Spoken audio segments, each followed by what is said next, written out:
नमस्कार, आप देख रहे हैं स्पेशल रिपोर्ट न्यूज रूम से। आपके साथ मैं हूं अंजना ओम कश्यप। लॉकडाउन 4 की आज से शुरुआत हो गई देश में और 50 लोगों से ज्यादा का एक साथ इकट्ठा होना किसी एक जगह पर इसकी इजाजत नहीं है। लेकिन 10,000 मजदूर इकट्ठा हो गए गाजियाबाद के एक मैदान में। हालांकि बाद में प्रशासन ने उनको वहां से हटा दिया, लेकिन कई सवाल वहां जरूर खड़े हो गए।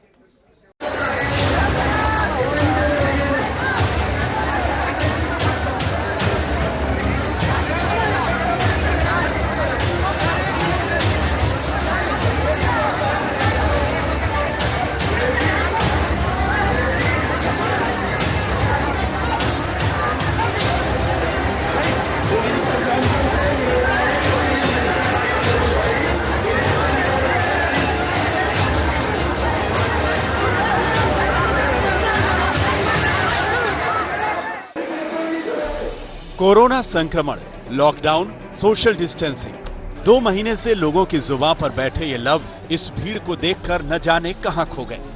जहां धारा 144 लागू हो, जहां अंतिम संस्कार में 20 और शादी में 50 लोगों से ज्यादा इकट्ठा होने की मनाही हो, ऐसे में गाजियाबाद के रामलीला मैदान में मेला ही लग गया।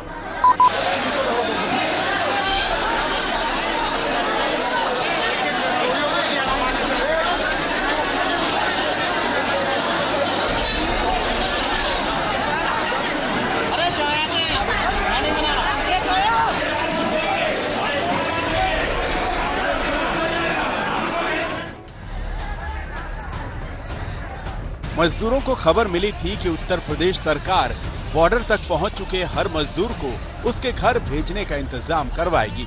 फिर क्या था, कोई ट्रक से तो कोई पैदल पहुंच गया गाजियाबाद। रामलीला मैदान में मजदूरों का जमावड़ा हो गया।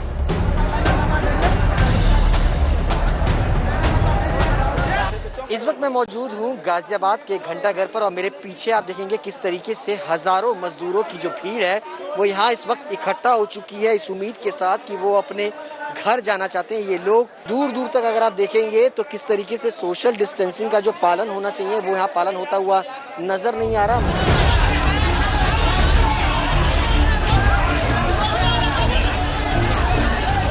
इतनी बड़ी तादाद में मजदूरों के पहुंचने की खबर से प्रशासन के हाथ पांव फूल गए थे। सोशल डिस्टेंसिंग का पालन करवाने की बात तो एक तरफ, इतने सारे मजदूरों के खाने पीने, उनकी जांच करवाने की चुनौती कुछ कम नहीं थी। किसी भी तरह की ऐसी कोई समस्या यहाँ पर नहीं है। शुरुआती टाइम में यहाँ पर जो थोड़ा भीड़ अप्रत्याशित सी लगने लगी थी, उसको तुरंत यहाँ पर जिला पुलिस और प्रशासन ने उसको कंट्रोल किया और पूरी विधिवत ढंग से, सुरक्षित ढंग से और वैधानिक ढंग से सबको यहाँ से ले जाएगा।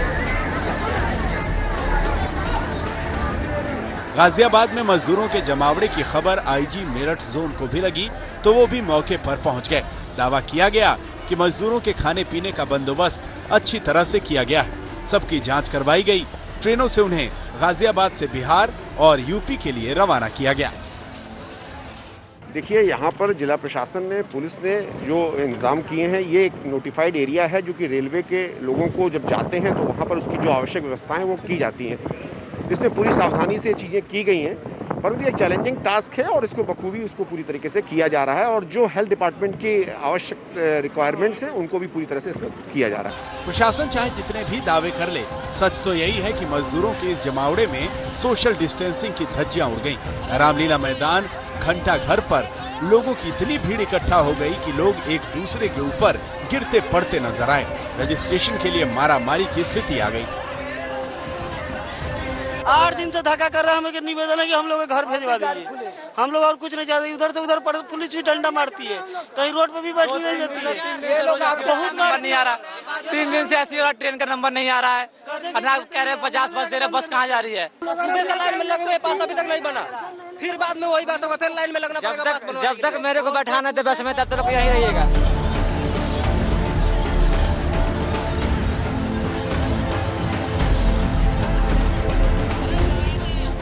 मजदूरों को थर्मल स्क्रीनिंग और पेपर वेरिफिकेशन के लिए गाजियाबाद के घंटाघर रामलीला मैदान में रोका गया था। मौके पर प्रशासनिक अधिकारी मौजूद थे, फिर भी सोशल डिस्टेंसिंग की धज्जियां उड़ गईं। एडीएम प्रशासन और मजिस्ट्रेट के सामने ही लोगों की लाइनें टूट गईं। भीड़ का रेला एक दूसरे पर चढ़ता नजर आने लगा। जो भी मजदूर यहाँ पे हैं, यूपी के अंदर के हों या यूपी के बाहर के हों, बिहार के मेनली बिहार के लिए 3 ट्रेन जा रही है। मुजफ्फरपुर, पटना, रक्सौल, हर ट्रेन में 1200 लोग जाएंगे।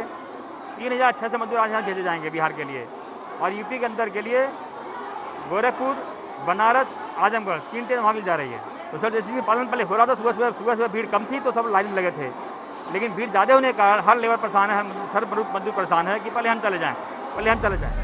कड़ी धूप में मजदूरों का हाल बेहाल हो रहा था। उन्हें अपने घर जाने की जल्दी थी, लिहाजा उनका सब्र टूट गया। पुलिस को उन पर लाठियां भी फटकारनी पड़ी। प्रशासन मजदूरों को उनके घर तक पहुंचाने में जुटा है, लेकिन जिस तरह से यहाँ सोशल डिस्टेंसिंग की धज्जियां उड़ी हैं, उसकी कीमत कहीं गाजियाबाद के निवासियों को ना चुकानी पड़े। गाजियाबाद से मयंक गौड़, सुशांत मेहरा के साथ पुनीत शर्मा, दिल्ली आज तक। गाजियाबाद के रामलीला मैदान में 2 ऐसे मैदानों में मजदूर पहुंचे। हालांकि कई ऐसे मजदूर थे जिनका रजिस्ट्रेशन हुआ था, लेकिन कई ऐसे मजदूर भी पहुंचे जिनका रजिस्ट्रेशन नहीं हुआ था। स्थिति अचानक बदली। हालांकि प्रशासन ने भी संभालने की भरपूर कोशिश की। हालांकि शाम 5 बजे जाके ही परिस्थिति काबू में आई।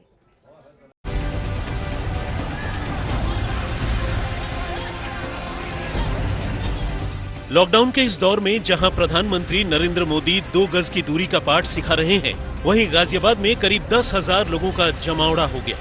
हालांकि प्रशासन ने मजदूरों के रुकने के तमाम इंतजाम किए थे। 1000 मजदूरों को तो कौशाम्बी के एक मॉल में रोका गया था, लेकिन गाजियाबाद के कविनगर और घंटाघर दोनों इलाकों के रामलीला मैदान में सुबह हजारों मजदूरों का रेला पहुंच गया था। पूरा देश कोरोना के महासंकट से जूझ रहा है। 14 दिन के लिए लॉकडाउन को एक्सटेंड किया गया है। आज लॉकडाउन 4 का पहला दिन है, लेकिन गाजियाबाद के कविनगर की रामलीला मैदान में देखिए लगभग 4000 लोग यहाँ पर इकट्ठा हुए हैं। इनमें से काफी ज्यादा लोग दिल्ली से भी आए। पिछले दिनों औरैया में मजदूरों के साथ हुए हादसे से प्रशासन चौकन्ना था। मजदूरों को सही तरीके से उनके घरों के लिए रवाना करने का पूरा इंतजाम कर रखा था। मजदूरों को गाजियाबाद से बिहार और यूपी भेजने के लिए 6 श्रमिक ट्रेनों का इंतजाम किया गया था। इसके अलावा 100 बसों का भी इंतजाम किया गया था, लेकिन यहाँ तो 10,000 लोगों का जमावड़ा हो गया। इतने लोगों का इंतजाम किसी चुनौती से कम नहीं था। जिलाधिकारी और एसएसपी खुद मैदान में जुट गए।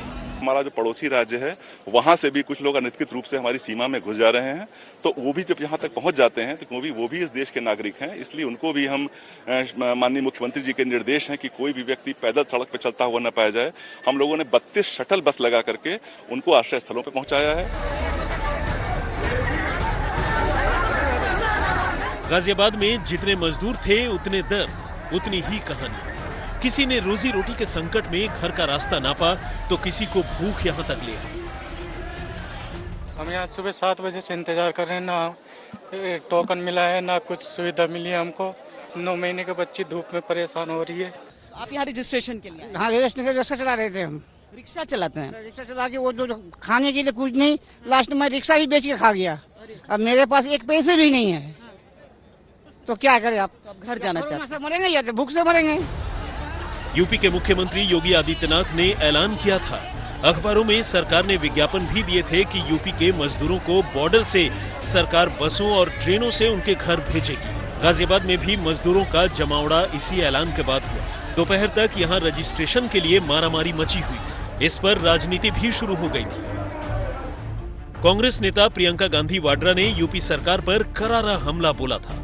सवाल हर तरफ से उठे।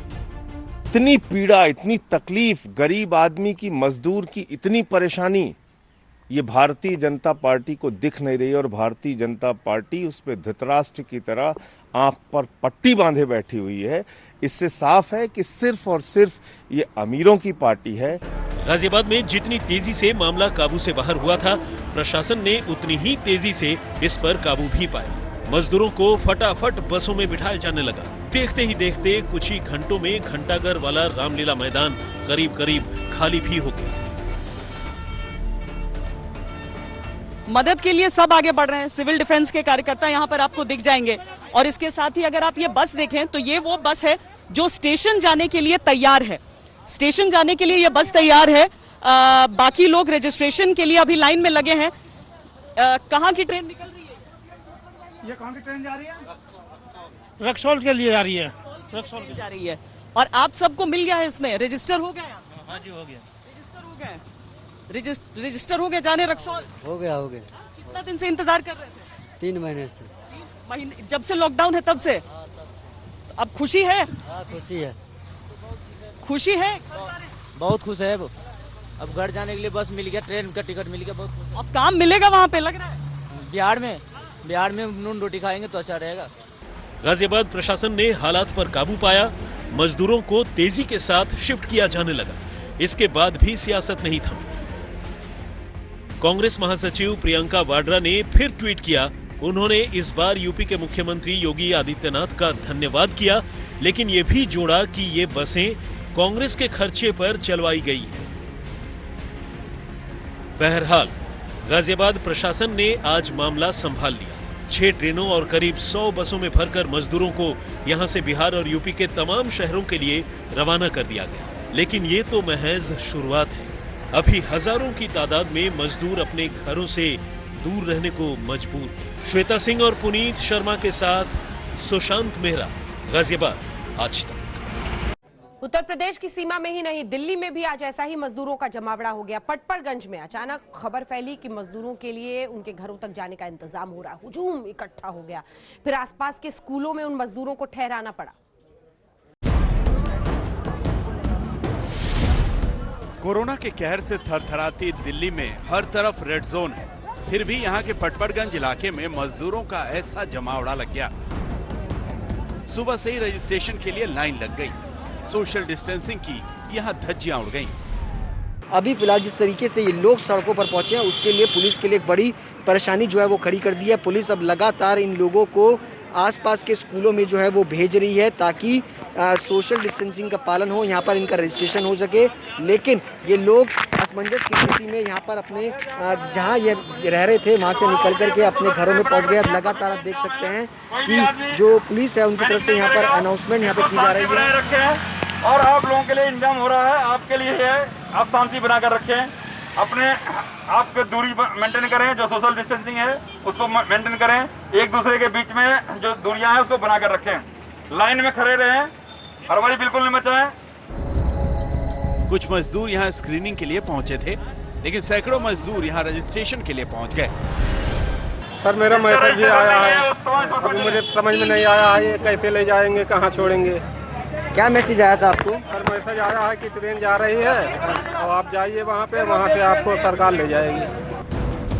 मजदूरों की भीड़ देख दिल्ली सरकार और पुलिस हरकत में आई। कुछ मजदूरों को बसों के जरिए उनके ठिकानों तक रवाना किया गया। बाकी को आसपास के स्कूलों में ठहराया गया है। इनके खाने पीने का इंतजाम करवाया गया है। जांच के बाद ही इन्हें इनके घरों के लिए रवाना किया जाएगा। सुशांत मेहरा, दिल्ली, आज तक।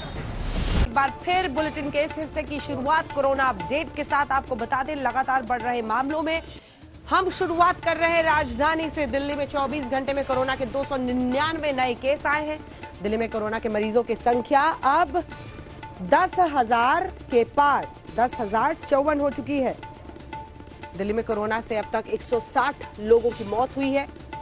मध्य प्रदेश में 24 घंटे में 259 नए कोरोना पॉजिटिव हुए हैं और मध्य प्रदेश में कोरोना के अब तक कुल 5,236 केस हैं।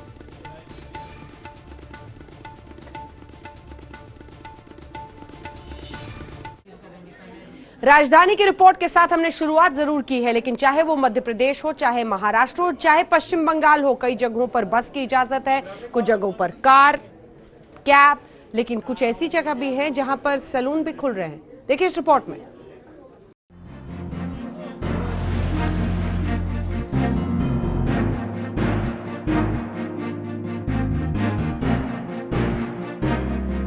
नए नियमों के साथ लागू लॉकडाउन 4 के पहले दिन तमाम राज्यों में तस्वीर थोड़ी बदली सी नजर आई। कुछ रियायतें केंद्र सरकार की तरफ से दी गई हैं, जबकि कुछ मामलों में राज्यों को फैसला करने की छूट दी गई है। इसके बाद तमाम राज्य अपनी अपनी गाइडलाइन जारी कर रहे हैं। पश्चिम बंगाल की मुख्यमंत्री ममता बनर्जी ने ऐलान किया कि कंटेनमेंट जोन से बाहर 21 मई से पश्चिम बंगाल के सारे बड़े स्टोर खुल जाएंगे। 21 मई से ही एक से दूसरे जिले में बसें चलने लगेंगी। 27 मई से ऑटो रिक्शा चलेंगे, लेकिन 2 सवारी से ज्यादा नहीं बिठा सकते। सैलून और ब्यूटी पार्लर अच्छी तरह से सैनिटाइजेशन के बाद ही खुलेंगे। सरकारी और निजी दफ्तर वैकल्पिक दिनों पर खुलेंगे। पश्चिम बंगाल में नाइट कर्फ्यू लागू नहीं होगा। বড় দোকানগুলো খুলে যাবে সব 21 তারিখ থেকে, বড় মাঝারি ছোট। আর হকার যেগুলো হকারদের মার্কেট আছে বা হকারসরা যেখানে বসে সেখানে পুলিশ আর কলকাতা কর্পোরেশন, হাওড়া কর্পোরেশন এগুলো কথা বলে একটা প্ল্যান এরা ঠিক করবে। बंगाल के अलावा पंजाब और हरियाणा ने भी नई गाइडलाइन जारी की है। पंजाब की बात करें तो शाम 7 बजे से सुबह 7 बजे तक कर्फ्यू हटा लिया गया है, लेकिन लॉकडाउन जारी रहेगा। एक से दूसरे जिलों में बसों को आवाजाही की इजाजत होगी। दफ्तरों और बाजारों में जाने के लिए पास की जरूरत नहीं होगी। कंटेनमेंट जोन से बाहर नाई की दुकानें और खाने पीने की चीजों की दुकानें खुल जाएंगी। पंजाब के लुधियाना में सैलून खुल गए हैं। दूसरी तरफ हरियाणा ने भी गाइडलाइन जारी कर दी है। इसके मुताबिक कंटेनमेंट जोन से बाहर सारे बाजार खुल जाएंगे। मंगलवार से अंतर्राज्यीय बसें चलने लगेंगी। 6000 कैदियों की पेरोल अगले 6 हफ्ते के लिए बढ़ा दी गई है। इससे पहले गृह मंत्रालय ने साफ कर दिया था कि राज्य उसकी गाइडलाइन से ज्यादा रियायत नहीं दे सकते। जरूरत पड़ने पर उसे और सख्त बना सकते हैं। कोलकाता में इंद्रजीत कुंडू के साथ मंजीत सहगल, चंडीगढ़, आज तक।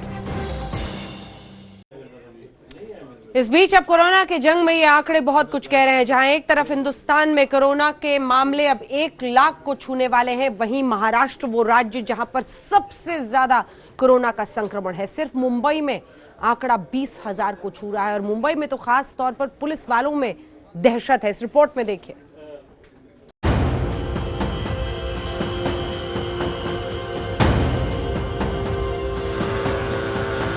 लॉकडाउन 4 के पहले दिन कोरोना इतनी तेजी से दौड़ा कि सीधे 1 लाख के पास पहुंच गया। देश में पहली बार एक दिन में कोरोना के मामलों में रिकॉर्ड 5,000 से ज्यादा की बढ़ोतरी दर्ज की गई। देश में अब तक कोरोना के मामले 96,000 से ज्यादा हो चुके हैं और अब तक 3,029 लोगों की कोरोना से मौत हो चुकी है। महानगरों की बात करें तो कोरोना का सबसे घातक रूप मुंबई में देखने को मिला है। बीते 24 घंटे में मुंबई में कोरोना के मामलों में 1500 से ज्यादा की बढ़ोतरी दर्ज की गई है। इसी के साथ मुंबई में कोरोना का मीटर 20,000 को पार कर चुका है और 734 लोगों की वायरस जान ले चुका है। जबकि महाराष्ट्र में 24 घंटे में कोरोना के मामले 2,300 से ज्यादा बढ़े हैं। राज्य में कुल मरीजों की संख्या 33,000 के पार जा चुकी है और मौतों का आंकड़ा 2,000 को छूने वाला है। सबसे ज्यादा कोरोना वायरस के केसेस जो है मुंबई पुलिस डिपार्टमेंट में सामने आए हैं। 500 से ज्यादा केसेस सिर्फ और सिर्फ मुंबई पुलिस डिपार्टमेंट में आए हैं। आप देख सकते हैं किस तरीके से जो मुंबई पुलिस के ऑफिशियल्स है वो सड़कों पर है और वो कोशिश करते हैं कि लॉकडाउन के रूल्स ठीक तरीके से फॉलो किए जाए। लोगों से भी अपील करते हैं कि वो सोशल डिस्टेंसिंग का नॉर्म फॉलो करे, वो अपने घरों में ही रहे। और सबसे ज्यादा खतरा इनको यही रहता है जब इनसे हमने बात की कि इनके जो परिवार वाले हैं वो किस तरीके से सुरक्षित रहे। कोरोना के खिलाफ मुंबई की लड़ाई में सबसे बड़ी बाधा धारावी की झोपड़पट्टियां बनी हुई हैं, जहां 56 नए मामलों के साथ कुल मरीजों की संख्या 1,200 के पार पहुंच गई है। बड़ी संख्या में पुलिस वाले भी यहां संक्रमित हो चुके हैं। महाराष्ट्र में अब तक 1273 पुलिस वाले कोरोना संक्रमित हो चुके हैं, जिनमें 131 पुलिस अफसर भी शामिल हैं। सौरभ वक्तानिया, मुंबई, आज तक। और इसी के साथ स्पेशल रिपोर्ट में न्यूज रूम से इतना ही। आप देखते रहिए आज तक।